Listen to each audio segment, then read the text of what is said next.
I'm glad you guys all enjoyed the stress break. But we do have 3 more presentations to show.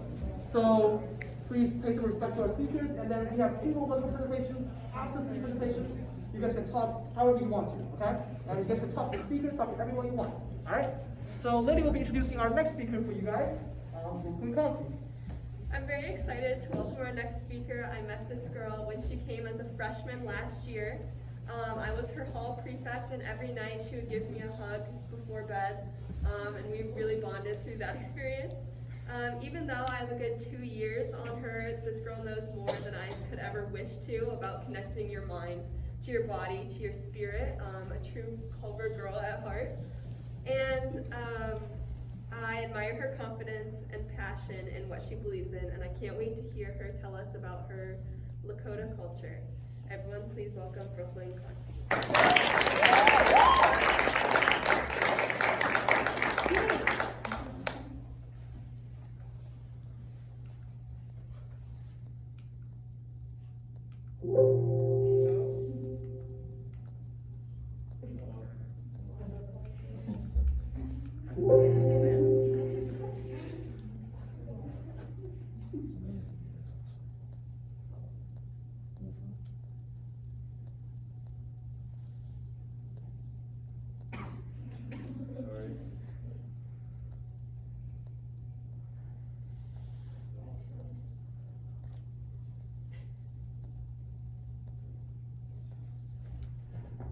Okay, hi everyone. My name is Brooklyn Conti, and I would like to start my presentation with a question. What do you guys remember learning about Native Americans in history class in high school? Now, normally history class has such a strict schedule that when you learn about Native Americans and their culture and their history, we really only scratch like the bare surface. When I ask people maybe some names they can recall about Native American figures in history, it's pretty limited. Like, what are some names that you guys can think of when I hear the word Native American culture? Pocahontas. What was it? Pocahontas. Pocahontas. Okay, any more names that we have? Sitting Bull. Tippah Shug. Very good. Any others? Yeah? I think Yeah. And those are some pretty common names that I usually see. Things like Pocahontas, Sacagawea, and although these are very important figures in Native American culture and history, there's so much more to learn about the people who lived and called this place home hundreds of years before we did. And that's why so many people are very intrigued to learn more about Native American culture and history. I guess that's where I would kind of come in. Hello everyone, as was said before, my name is Brooklyn Conti. I'm a member of the Awala Lakota Sioux tribe from the Black Hills in South Dakota. And today I want to share my story with you guys about how initially I rejected my culture, what made me realize my misconceptions, and how I finally accepted and opened up to my culture, how it completely changed my life, and it changed how I view the world. So just a quick disclaimer, I'm going to be focusing mostly on my tribe, the Awala. As you guys can see on this map, there are hundreds of tribes in the United States, all with very different and incredibly beautiful cultures. So today you'll be learning about the Awala. So the first thing people usually ask me when they find out I'm Native American is whether or not I live on a reservation. Now the answer to this question is no. However, I do live 2 hours northwest of it. As you guys can see on the map on the right, that's the Awala Lakota Sioux Tribe Reservation, also known as Pine Ridge Indian Reservation. And on the map on the left, I live in that red mountainous area that pops out of the middle of the prairie. When I tell people I'm from South Dakota, this is typically not the image that they think of. I feel very fortunate to have grown up in this beautiful mountain forest area that, to my tribe, is the most sacred place on earth. To the Awala, the Black Hills are known as Haisapa, and they considered it to be the heart of everything that is. They would come back to the Black Hills every year in search for medicinal plants, shelter, game, and most importantly, they would return to perform their religious ceremonies at sacred sites every year. I also had amazing influences growing up. This is my grandpa, Ed McGaw, also known as Eagle Man. He was born and raised on Pine Ridge Indian Reservation, and he grew up to become a lawyer, a World War II pilot, and how I remember him, the author of many books about Native American culture and spirituality. Some of my favorite memories of my grandpa are when we were sitting around the dinner table eating, and he would tell us stories about Native American culture, such as how him and his siblings used to go out and pick sage, sweetgrass, and cedar, and how they would then use these medicinal herbs in ceremony. I also had amazing influences of my mom and my dad. My mom, who grew up in Minnesota, and my dad in New York. When they met and got married, they decided to move back to the Black Hills so they could help Native community with their careers of dietitian and nutritionism and being a social worker. They also wanted to move to Black Hills so that me and my brother could be raised around their culture. And even though I had these amazing influences of being raised in the most sacred place of my tribe, being so close to my culture, and having amazing influences around me regarding Native American culture, I completely rejected that side of myself. When people asked me what I was, I would often tell them I'm Italian because of my dad's heritage. I didn't want anything to do with being Native American, and this was mostly because when I was growing up, I judged the people in my city. When I saw homeless people on the street, normally they were Native American. When you went to the poverty part of my city with the low income houses and higher crime rates, most of these houses were owned by Native Americans. And it took me so long to realize that the poverty that I saw in my city isn't because Native Americans are somehow lazy or stupid or more incapable than anyone else. It took me until I was 12 to realize that the bad things I saw in my city were due to systematic racism and oppression that had been enforced on my people, pretty much in this moment that Columbus stepped foot on America. Now, in 2016, 5 years ago, my perspectives completely changed, and I had an aha moment that completely transformed my life. This was due to my dad and Sundance. Now, Sundance is the most important religious ceremony of the year for Lakota people. Sundance is when the entire community comes together for 4 days of prayer through song and dance. And most importantly, the community comes together to support the Sun dancers, who are at the center of the ceremony. Now, my family had always gone to Sundance, but being the kid who rejected my culture, I kind of just grudgingly went along with it. And then 5 years ago, my dad pledged to become a Sundancer. I was incredibly angry at him. I didn't understand what he was doing, why he was doing it, and I just was so angry. But then that following summer, when I was there with my brother, supporting him, being surrounded by the Lakota music of the ceremony, by dancing with my community, being surrounded by community members who I got to know and realize they're amazing people, and also by feeling the powerful spiritual energy that's generated by this ancient ceremony, that my eyes finally began to open, and I saw just how beautiful and special my Native American culture is. Once I began to open my eyes and open my mind to my culture, endless wisdom and beauty flowed from it. I began to appreciate our art and how we use it to show how we view the world. I began to appreciate more our Native American music, the drums that genuinely sound like the heartbeat of the earth, and the flute that sounds like the singing of the birds. Even our architecture, where we incorporated the philosophy that we believe all energy moves in a circle. Of course, nowadays we do live in houses, but we still use teepees for ceremony. And the thing that impacted me the most when I opened up to my Native American culture was our Native American spirituality. It's very earth-based, and we see ourselves as stewards and caretakers of the earth. We usually pray in the way of the 7 powers. The 7 powers, which include the 4 directions, as you can see in the medicine wheel. The 6th and 7th power of Mother Earth and Father Sky. And the 7th power, which is creator of it all, Creator God. Also, not just our philosophies, but our ceremonies had an incredible impact on me. Ceremonies such as Sundance, the welcoming back of Milkion, or the Thunder Spirits. The Aniki ceremony, which is a cleansing ceremony, and the ceremony of Amblecha, which is a ceremony of seeking guidance and wisdom. The greatest thing I ever did in my life was opening up to my culture. And once I did, it completely changed my perspectives towards the world and how I view everything in my life.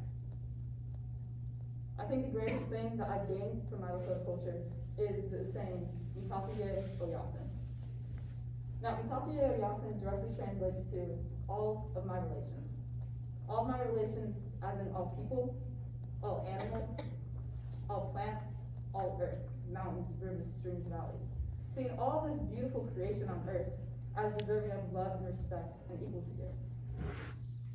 It's very different than the social hierarchy that we tend to put ourselves in today, when humans are on top and life goes below. Mitakuye Oyasin is here to remind us that Creator loves us and sees us all the same, and we should try to respect all life with that same value. Now, from Mitakuye Oyasin, I started to develop this very deep connection and respect for Mother Earth, or as we call it in Lakota culture, Mishimaka. Now, since I was diving more into this connection with Mother Earth, it started to frustrate me so much as a Lakota to see things such as deforestation in the Amazon, deforestation around the world. It frustrates me so much to see plastic pollution, which is not only choking the ocean, but killing the beautiful, diverse life that lives beneath the waves.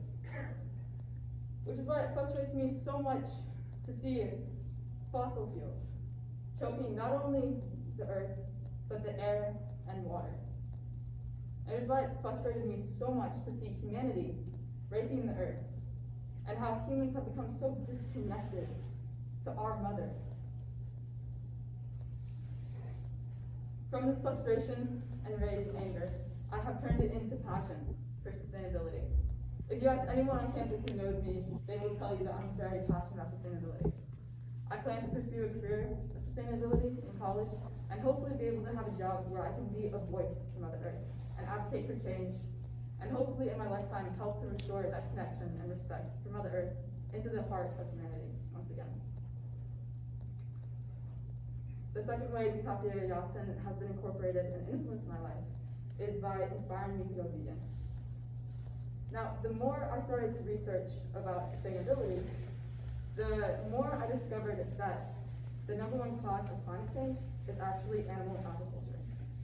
Animal agriculture is more responsible for climate change than the entire transportation sector combined. And I learned that by eating a plant-based diet, I can decrease my carbon footprint by 50%. When I was trying to incorporate these values of Mitakuye Oyasin into my life, I just couldn't justify eating meat for myself.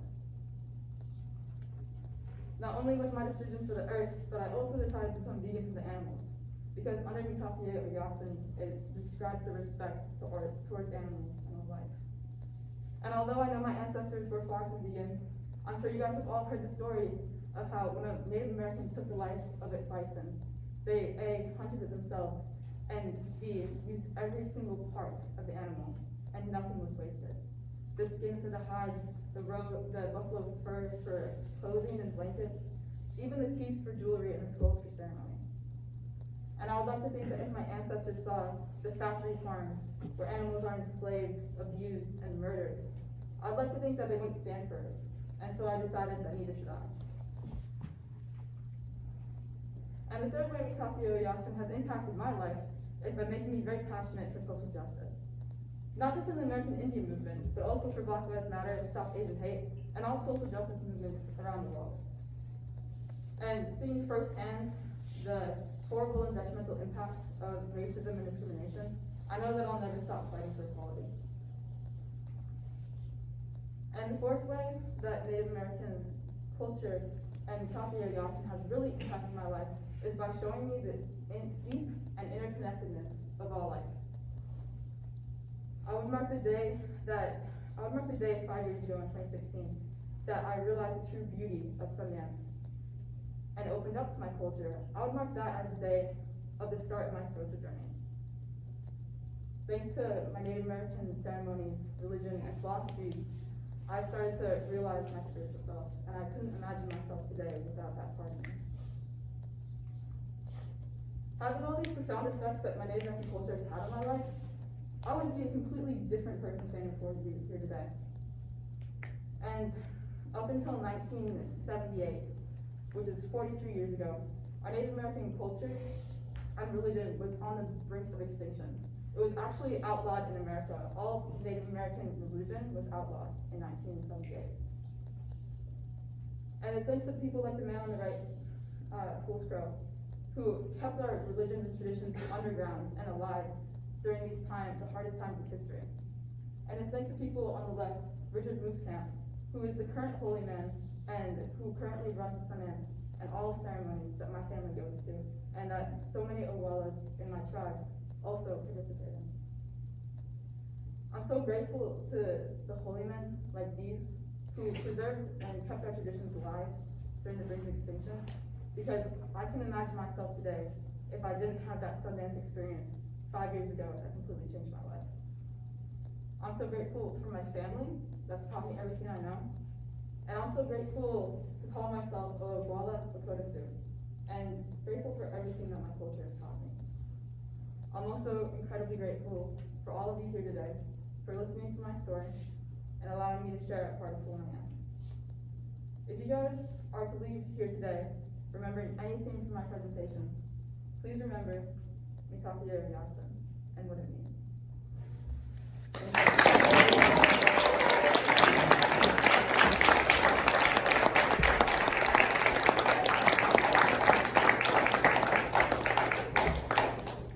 That was a great, great speech by Brooklyn. Let's give her another round of applause.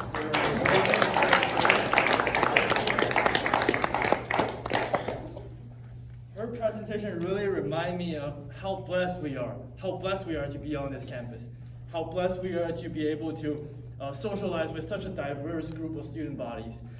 And after discussing the real world, let's jump ahead to discuss some part of the online world. I'm pretty sure that most of us here have heard about cryptocurrency. And next up, Jacob will be telling us more about Bitcoin. So let's welcome him to the stage.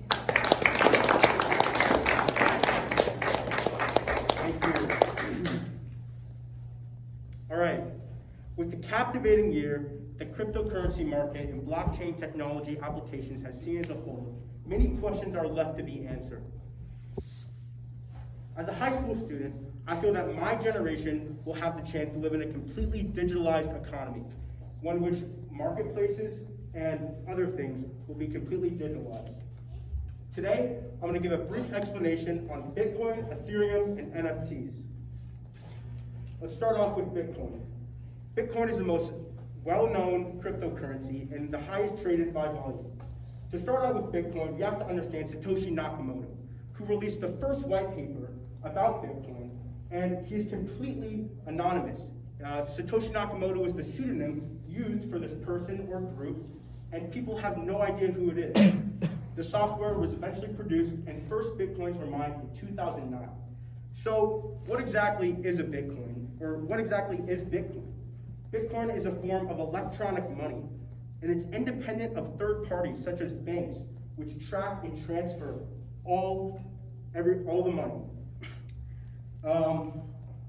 So Bitcoin was revolutionary because it solved the double spending problem, which was a computer science problem detailing that digital money was the problem that digital money could be sent more than once. So, for example, before Bitcoin came out, if I had a file of digital money and I sent it to my roommate Ben, both Ben and I have the digital file. What is stopping Ben and what is stopping me from spending the digital money? Bitcoin solved this problem by maintaining a balancing of ledgers and utilizing what is called the blockchain. The blockchain observes every single transaction that is made and certifies every single payment. So, if you want to buy Bitcoin, you might be like, hey, where can I buy Bitcoin? Where can I get Bitcoin? There are plenty of different platforms where you can purchase Bitcoin and obtain a crypto wallet. A crypto wallet contains a unique address that is completely unique to you. It's made up of letters and numbers and gives users a complete anonymous identity. And of course, you have different services like Coinbase, which recently became a public company, Binance, which is actually a newer company, and then you have the old-fashioned Bitcoin ATM, which has lost its charm over the years. All right, so let's talk about Bitcoin today. So I probably would not be up here if it weren't for the monumental year that Bitcoin has had. It's reached a price, sorry about that. All right, let's get back to it, all right? So Bitcoin has reached a price of an all-time high this year, of just 2 weeks ago, of $64,000. At the time of this screen snip, it was up 700% year to date. And more companies are accepting Bitcoin as payment. One of my favorite examples of a company paying their employers in Bitcoin is Russell Okung, who is an offensive lineman for the Carolina Panthers. He requested at the beginning of his signing deal that half of his check would be deposited in Bitcoin or paid in Bitcoin. And the NFL obliged, giving him $6.5 million of his salary paid in Bitcoin. That was back in December. Now, that $6.5 million investment is worth upwards of $14 million, making Russell Okung one of the highest paid linemen in the NFL.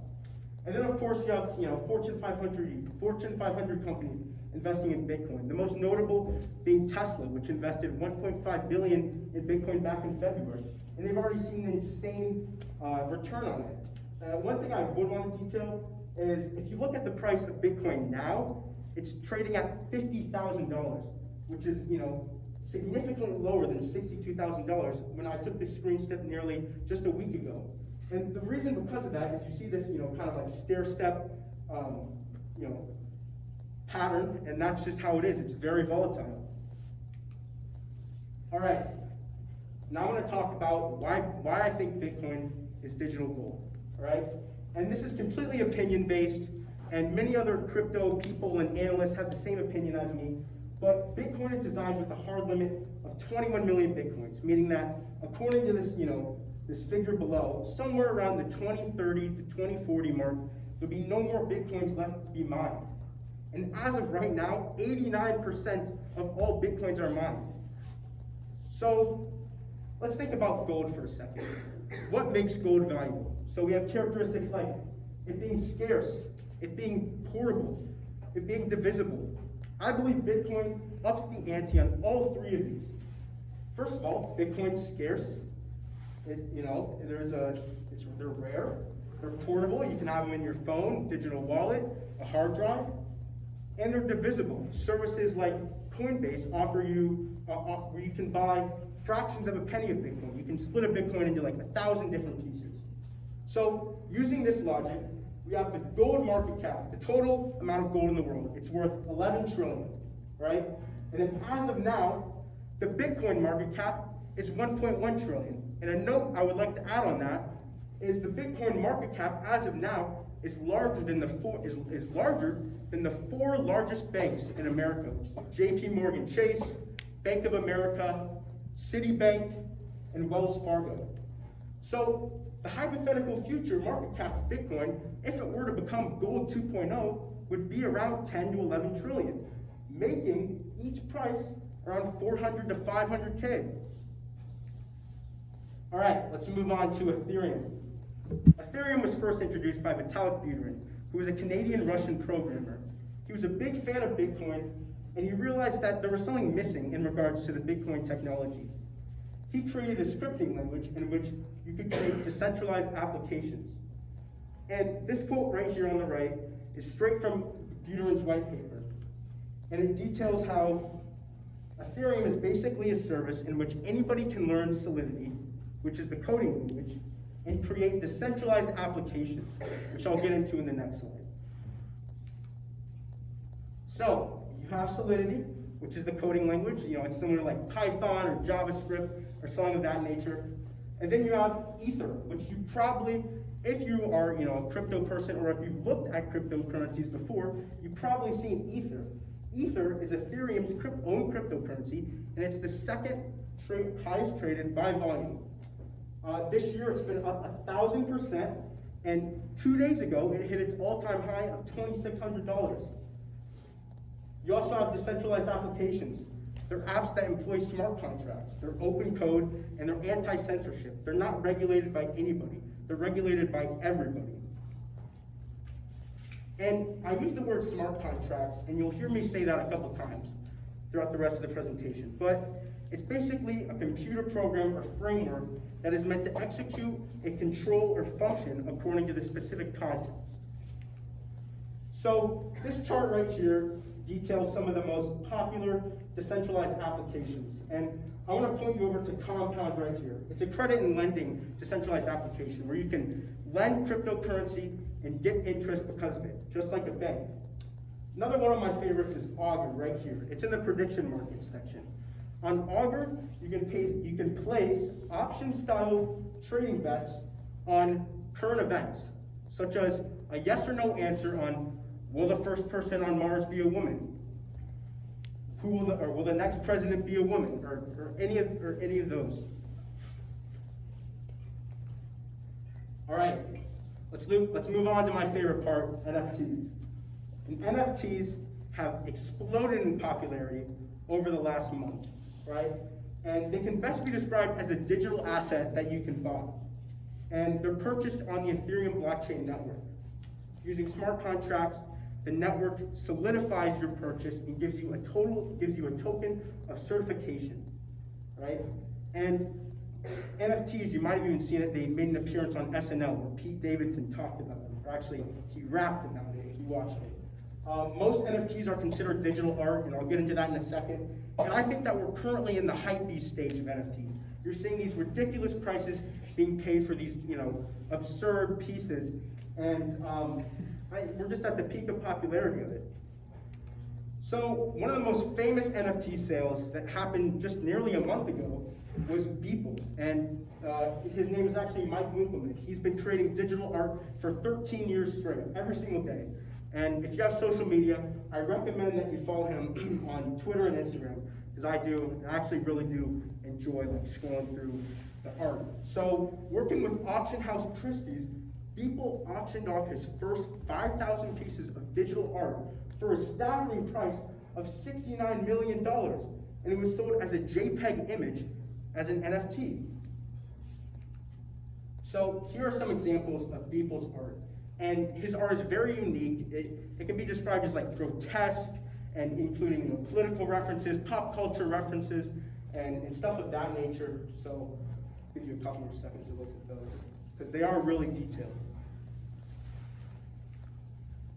So these are two more NFTs that are record-breaking. So the one on the left is Jack Dorsey. He's the founder of Square and Twitter, right? Most notably Twitter. And this is the first tweet he ever sent on Twitter. He minted this tweet, which basically means, he put an image on the Ethereum network to be sold as an NFT.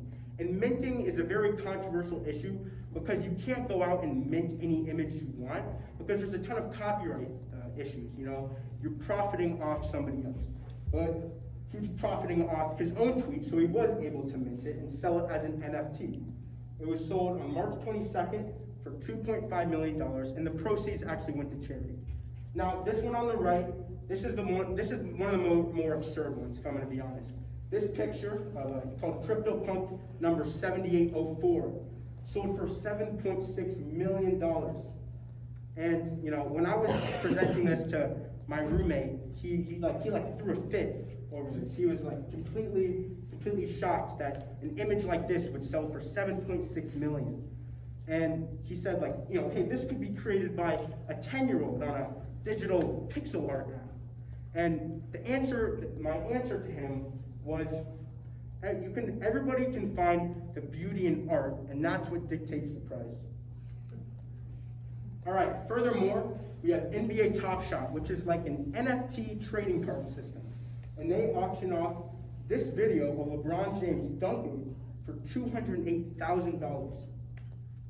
Another example would be Axie Infinity, which is a decentralized application, kind of similar like Pokemon. You can get your own character or whatever. And then they also have this real estate side to it. And real estate was sold on Axie Infinity through a decentralized application for $1.5 million. All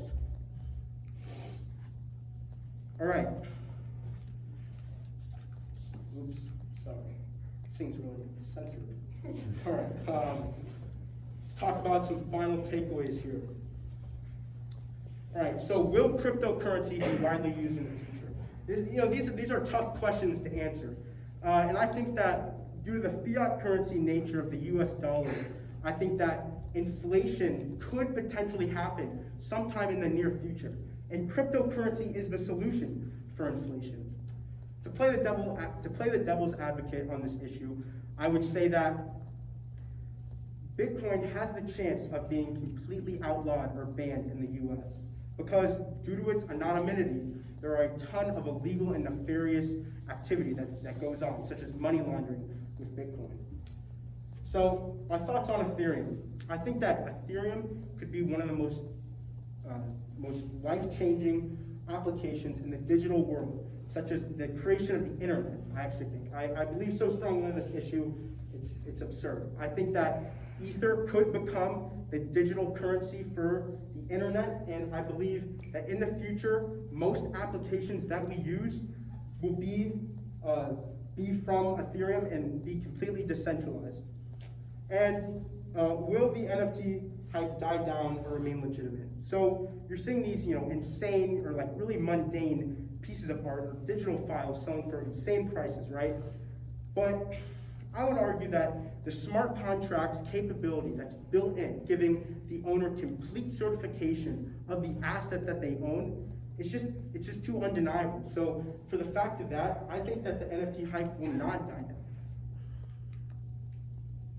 All right, this is like my last slide. So hence the name of this presentation. It was very brief. I had a lot to cover, and obviously it's a lot different than most of the other presentations. So I'm just going to quickly run through. These are some of the topics I didn't cover that regarding Bitcoin, Ethereum, and NFTs. So obviously, there's mining of Bitcoin and Ethereum. I could go out, I could buy an $800 computer and mine Bitcoin or Ethereum, but it would be very slow, it'd be tedious, and it wouldn't be efficient, right? And then you also have these people that own massive facilities, hundreds of buildings, full of computers running 24/7. And they're mining Bitcoin at a huge rate. So then I also didn't cover the internal mechanics of blockchain. This is the most complicated part by far, and somebody needs an intense background of computer science to really kind of understand and divulge what's going on. And somebody like me, I spent an hour reading about it. I still can't explain it. I don't know. It's unbelievable what goes into this stuff. So then you have gas fees and EIP 159. Gas fees are basically the fees that you pay when you transfer or buy Ethereum or use Ethereum, and it's to compensate for the energy that is being used. And it's pretty much universally hated among people that use crypto because it's quite expensive, and it's almost kind of looked like an annoying tax. And EIP 1559 is the solution for giving equity among the computer miners and giving an economic incentive to everybody else. I also didn't talk about altcoins. So besides Bitcoin and besides Ethereum or Ether, there's tons of different other cryptocurrencies. There's like 100, or I'd say there's probably 250 relevant ones. And one of the most popular ones would be, you probably heard about it, Dogecoin. It's up 6,000% on the year.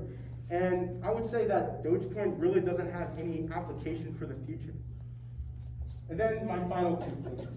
There's a ton of environmental issues regarding crypto. So due to the amount of energy that is being used to mine Bitcoin, tons of CO2 emissions are being released year by year. And this is a huge problem, but to fix this problem, it's going to need a lot of computer science research and a lot of other applications are going to have to use. So my final point, will banks be obsolete because of crypto? This is a very hard question to answer, and I think that banks will eventually have to adapt to the digitalized world as they have over the last 20 years. And I can't rule out that banks will be completely obsolete because of crypto, but I do see crypto challenging the banks. Thank you for listening, and invest in crypto before it's too late. Thank you.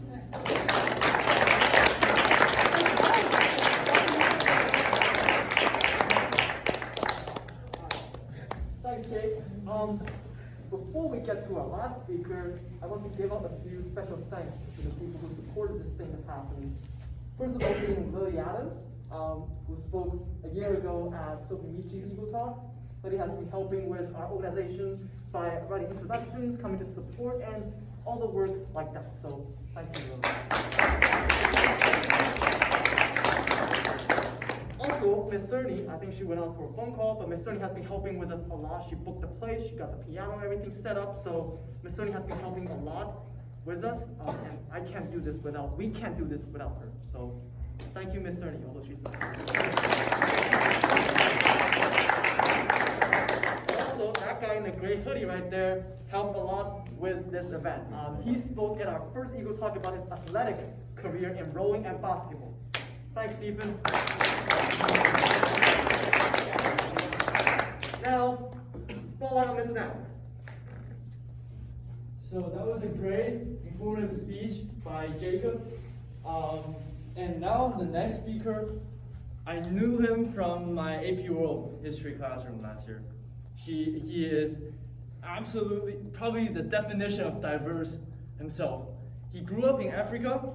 He married his first love, which is not very common. And considering the fact that he has to write letters across the ocean to maintain the relationship while he was in the United States and his girlfriend was in Africa. And also he decided to become a teacher at Clover. From saving his girlfriend from a snake to almost being haunted by a ghost fireball, he talked about so many interesting stories last year in the world history classroom. I feel very lucky to be a part of his classroom, and I was so excited when he accepted the offer to come and talk during EagleTalks. Today he will be leading us through another story about an E of coin and international poverty. Let us welcome Mr. Danforth to the stage.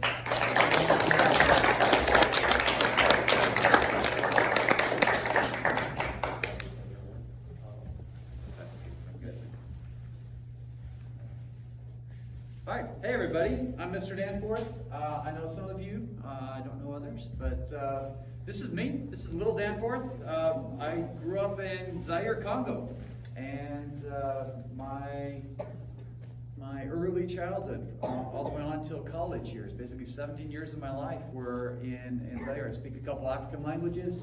Lingala is one, and it's a heart language. I grew up speaking it.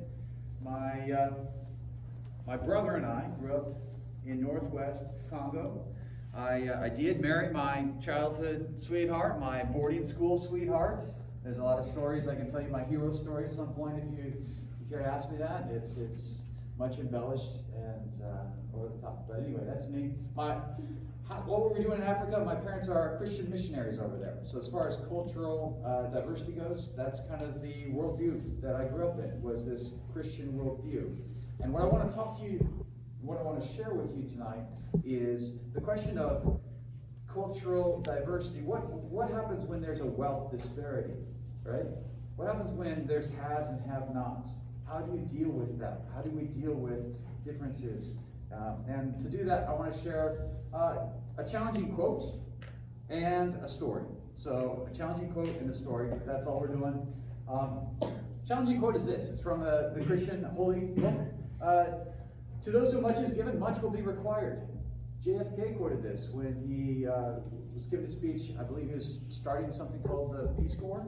But from those who much is given, much will be required. This is a verse that kind of haunts me. I mean, why? Because I grew up in a context where I have been given much, and I knew it.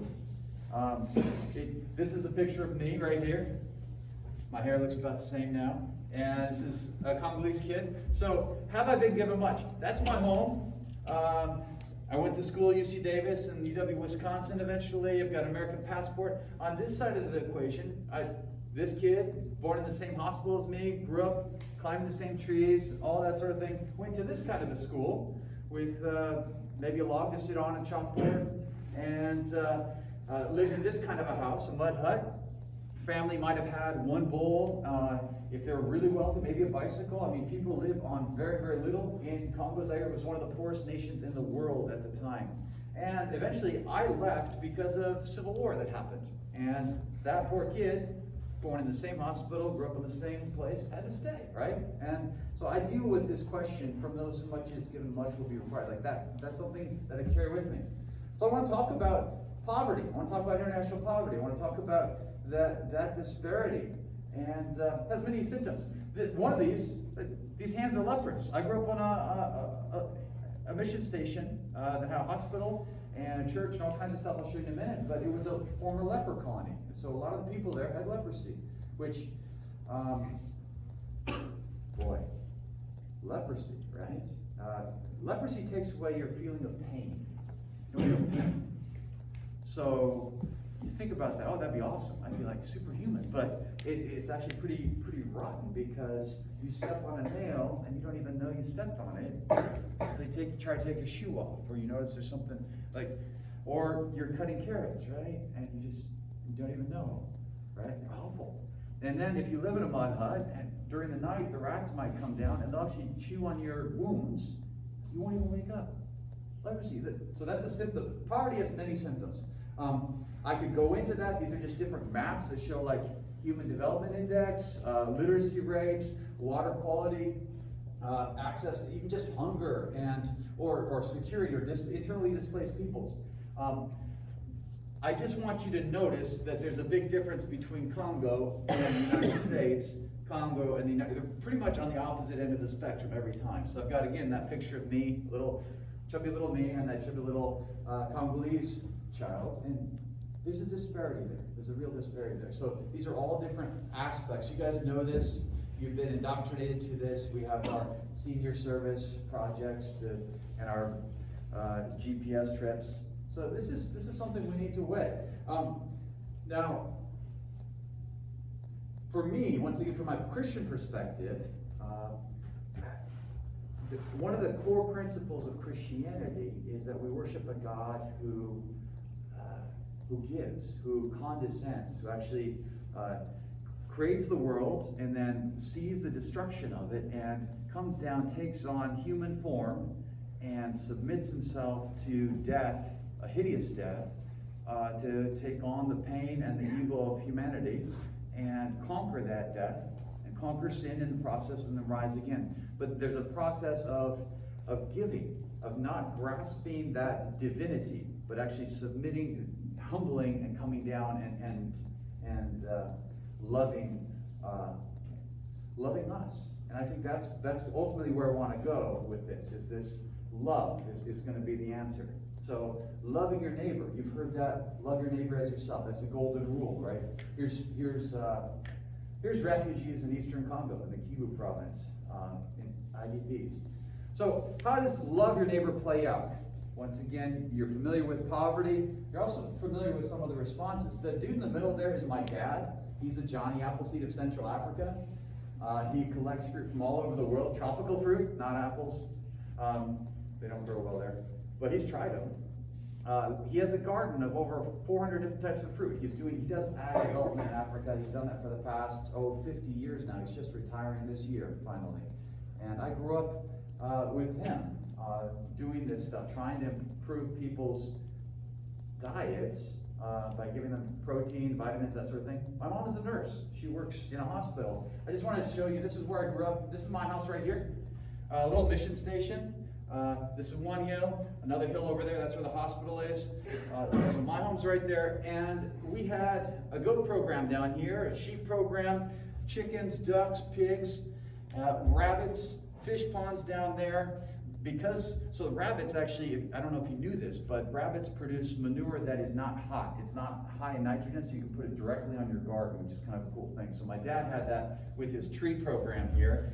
But when you have like 200 rabbits, you wake up in the morning and several will be dead. They'll just be dead. So Dad scratches his head. He's like, well, this is a resource. No one can eat these because they died of unknown causes, because there's just a bunch of them. So he started a crocodile program, because crocodiles have a great conversion of, yeah, I mean, and people can eat crocodiles. Like, we're trying to feed people in any way we can.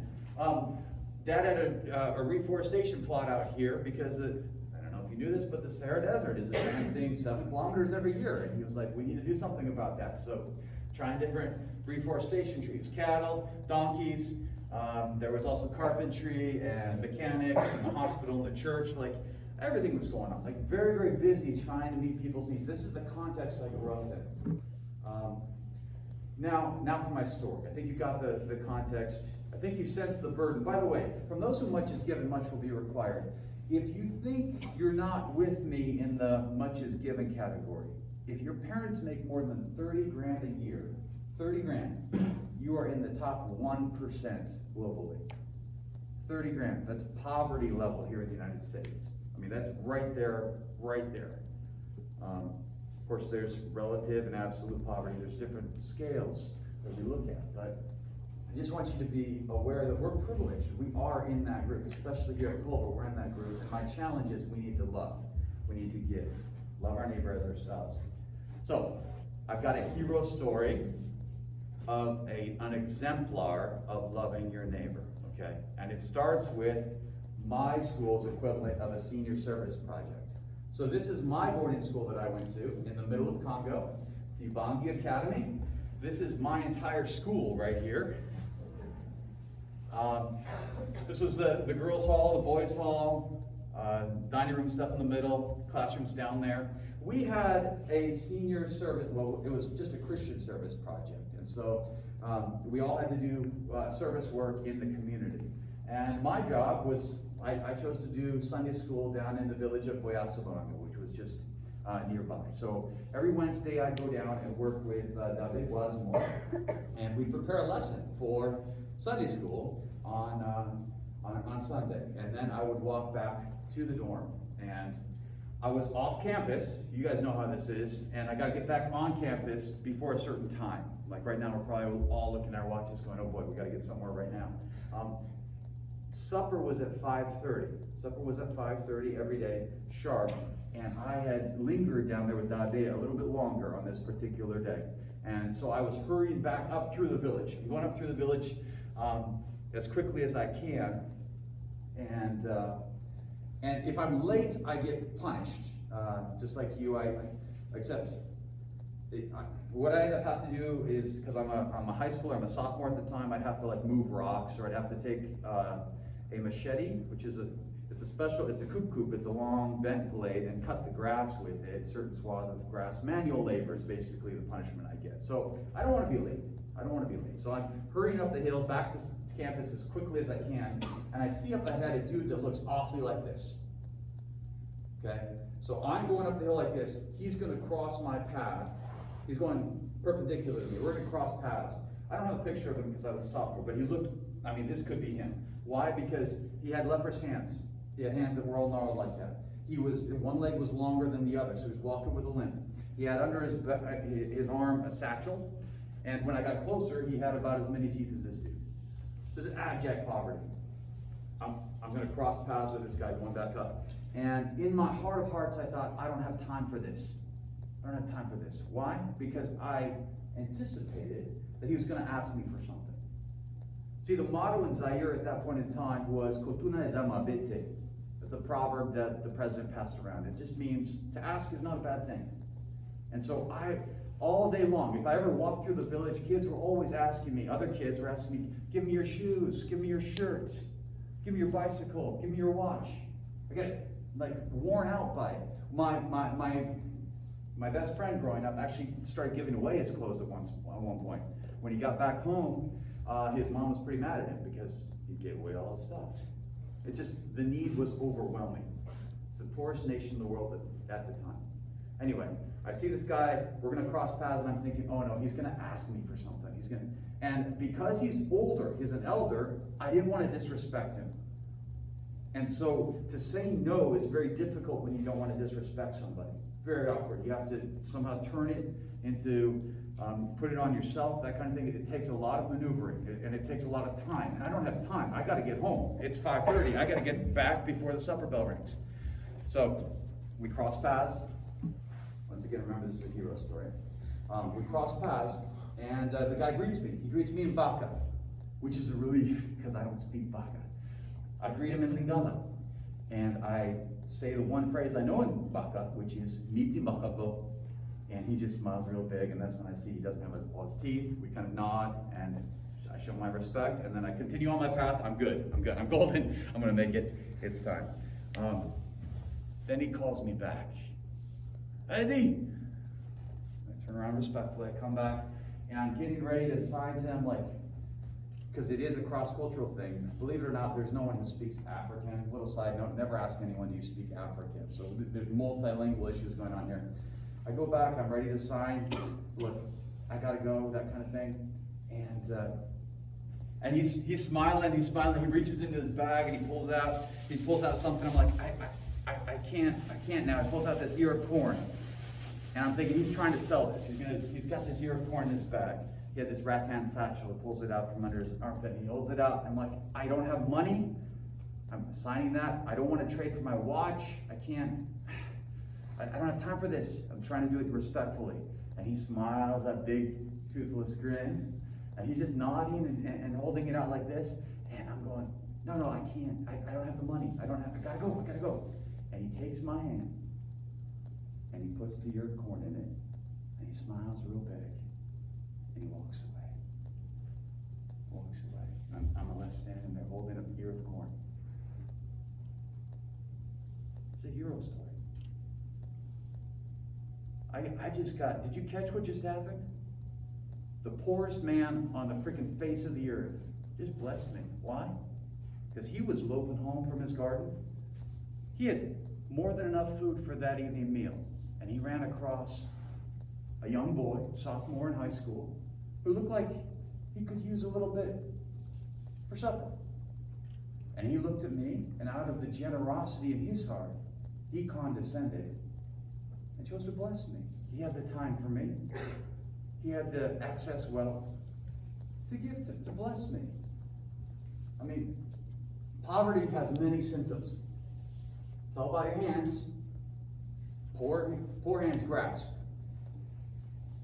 Rich hands give. So let's look at this again. Some symptoms of poverty. Sometimes we don't have time. Poverty can take that form. Sometimes we don't have respect for the people around us. Sometimes we're slaves to our own selfishness and greed.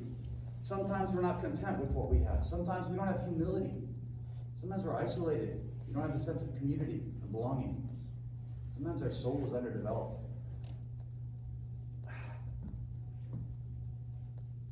From those who much is given, much will be required. That man gave me a gift maybe the greatest gift I've ever been given.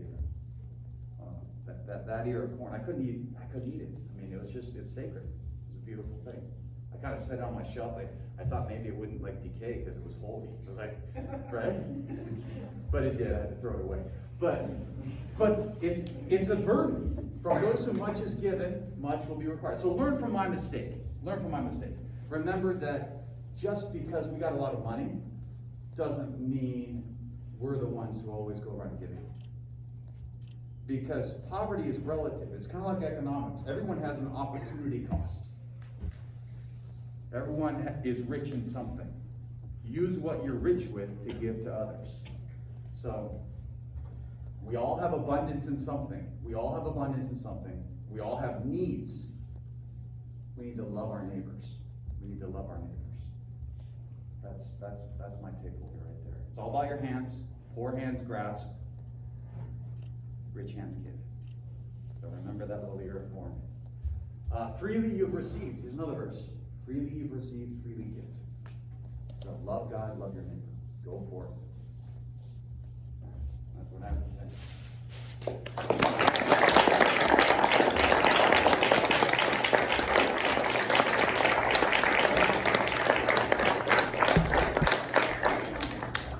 Thank you, Mr. Grant, for taking the time to tell about this wonderful story about an ear of corn, Christianity, and how you should give with what you are given. Lastly, I want to give another special thanks to a dude who has been walking around making clicks. It can be annoying, but we all love him, right? Thank you, Roy, for your photography and videography. Thank you.